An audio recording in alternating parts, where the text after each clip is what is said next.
Hi, and thank you for watching Sealclops Book Reviews. Today I'm going to be talking about Ursa Shifters Duet by Sam Hall. The Ursa Shifters series, or duet, written by Sam Hall. Quite gorgeous covers, as you can see, both here. First we have Bears in Mind, and then Bears with Me. So the main genres for this duet is romance, reverse harem, shifters, fantasy, contemporary, and Australian. I quite enjoyed the Australian aspect of this, as you will see, as I talk about it a bit in this review. So how do the books compare with other books in the genre? So I went into this duet series expecting a shifter romance, and that is exactly what I got. What I wasn't expecting was the Australian references throughout. I loved this. It was so funny. I was constantly laughing. So Sam Hall is an Australian author who likes to include some everyday Aussie staples into her books. It was fantastic to read a book with references I actually understood firsthand and could relate to. So quite good. And she actually has quite a few different series out there. This is just the first one that I've read. So how does it match up with your expectations of that genre? So these books were exactly what I expected they would be. I was pleasantly surprised with the Aussie spin and the historic architect references throughout. The books were peppered with spicy scenes and some bare anatomy lessons to be cautious of, and some typical Aussie swears you may not be expecting if you weren't born and bred in Australia. So that's, again, I was reading it like I did notice the swears, but I could just hear the talk in my head, everyday speak. It was fine. But then when I made myself sort of look at it as an outsider's point of view, I realised how shocking it may be for people who aren't used to how we speak down here in Australia. Okay, so the summary. This is the summary for both books, as it's a duet and they should be read back to back, one after the other. So, Bears in Mind, the first book. My ex-husband broke my heart asking for an open marriage. Then I found out he had already been sleeping with someone else, so I dumped his ass and moved out. But in the process, found myself in the arms of four smoking hot strangers. They pull all the stops, lavishing me with all of the attention I've been missing out on, but these guys have a secret. So very vague, that's intended, because I don't want to give too much away. And then for the second book in the duet, Bears with Me. So my ex tried to take everything from me, my last chance at happiness, one of the men I've given my heart to. But before he was content to terrorise me to get what he wants, now his ambitions have widened. He's got the whole town in his sights, and he doesn't care who has to hurt to get what he wants, but that's okay. I've let him ride roughshod over me for way too long now. Me and my mates are going to push back, and he doesn't know what's coming for him. Bears with Me, the second book out of the duet. My ex tried to take everything from me, my last chance at happiness, one of the men I've given my heart to. But before he was content to terrorise me to get what he wants, now his ambitions have widened. He's got the whole town in his sights, and he doesn't care who has to hurt to get what he wants. But that's okay. I've let him ride roughshod over me for way too long, and now me and my mates are going to push back, and he doesn't know what's coming for him. So still it's quite vague, but that's good, because then you sort of don't quite know what to expect going into the book and you can just enjoy it. So the analysis, I did write quite a bit on this because I combined the two books together for the analysis page. So plot and theme first up. So we begin the story with Nat as she enters the local pub to get drunk. After many years of marriage, her husband Paul has announced that he no longer finds her attractive. Not only that, he wants an open marriage and has already lined up some dates for himself. Natalie is in shock, and although they haven't been close for a while now, she did not expect Paul to make this announcement. Although he made it clear that he no longer wants her, he is unwilling to let her go. That night at the bar, Nat meets with the first of her four fated mates, Alaric, unbeknownst to her.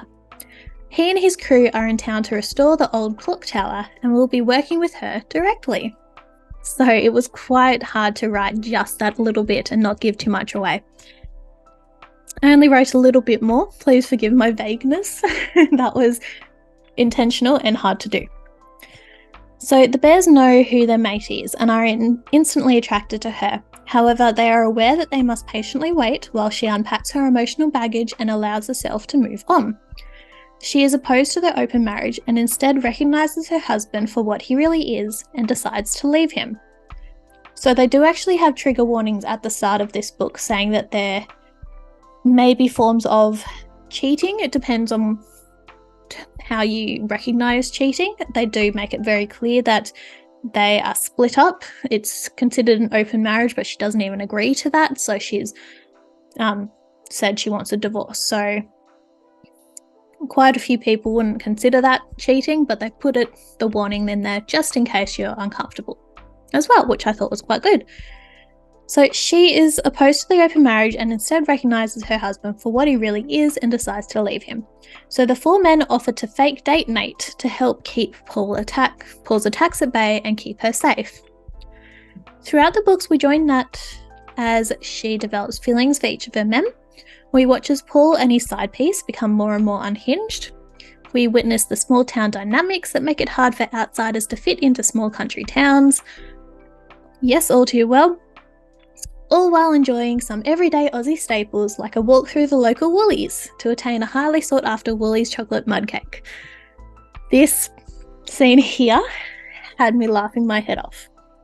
Not only were they getting a choc mud cake, which everyone who knows about Woolies would know what it is and how great they are, but they referenced a bachelor's handbag, which is a rotisserie chicken that you can buy from both Coles and Woolies, which I thought was quite funny as well because I hadn't heard that term in a long time. So, pacing, emotion, ending, and plot holes. The series is classified as a medium to slow burn romance, meaning that it does take some time before anything spicy takes place. So the length was a bit on the longer side for what was accomplished in the books, and the plot holes were large ones. I think overall it was about 700 to 800 pages for both books together. I don't feel like it needed to be that long. We are told that the men found Nat and knew she was the one. How? They looked her up in the yellow pages and just knew. So they referenced this in passing, and I remember reading that going, how does that work? That didn't quite make sense. That needed more explanation, definitely. Also, the close-mindedness of the townspeople got on my nerves quite a lot. So then again, that isn't exactly a plot hole, it's just small town life, unfortunately. The fact that everyone was always hinting that she was doing Paul wrong while ignoring his affair also got quite annoying and repetitive.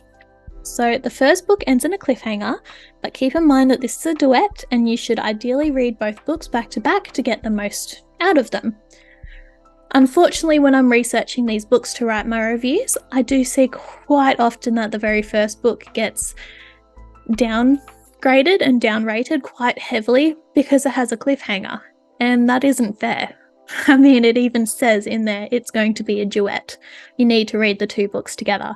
So the first book should not be penalised because it ends in a cliffhanger.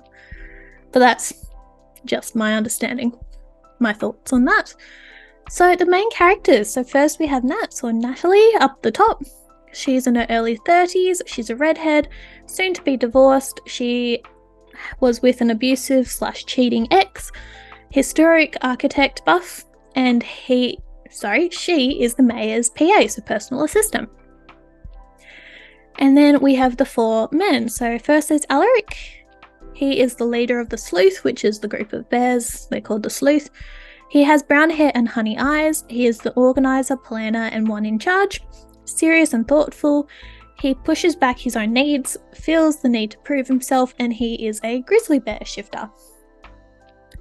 Second, we have Lars, who is the unofficial second in charge. He is tall, broad, with blonde hair and blue eyes. He looks quite a bit different from the other 3.